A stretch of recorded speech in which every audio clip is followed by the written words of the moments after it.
हरे कृष्ण। दुर्योधन द्रौपदी को देखिकी जंघ बाड़े बोली तांकर जंघ भांगी दिगला। दुशासन छाती बाड़े बोली तांकर छाती फाड़ी दिगला। महारथी कर्ण गोटे असह्य नारीर अपमान समर्थन कले। श्रीकृष्ण असह्य अवस्था कर्ण बध कले। पितामह भीष्म असह्य स्त्री उपर हेउथिबा अन्याय को देखिबा और सहिबा पाप कले। सेतिपाई असंख्य तीर तांकर पूरा कूल को गोटे गोटे करी मरिबा देखिले। केही भी पुरुष तांको सामने रे तांको पिला को मरिबा देखिबा को चाहंती नहीं, किंतु पितामह भीष्म तांको सामने तांको चारि पीढ़ी मरिबा देखिले। जेतेबेले पर्यंत से सब न देखिबे सेतेबेले पर्यंत से मरि परिबे नहीं। एहा ही थिला तांकर दंड।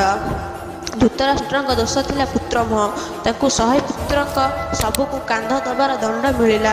आ हजार हाथींकर बल रखिथिबा धृतराष्ट्र कांदिबा छड़ा किछि भी करिबारु नथिले। एथिपई नारी किए भी हो, निजर हो कि परर हो, तांको पई सबुबेले आगु आस आउ तांको पई लढ़, नहेले सही पापर भागीदार आमे हेबा जेतिकी पाप करिबा पालार होइथाए।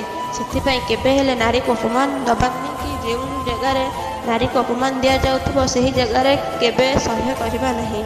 हरे कृष्ण।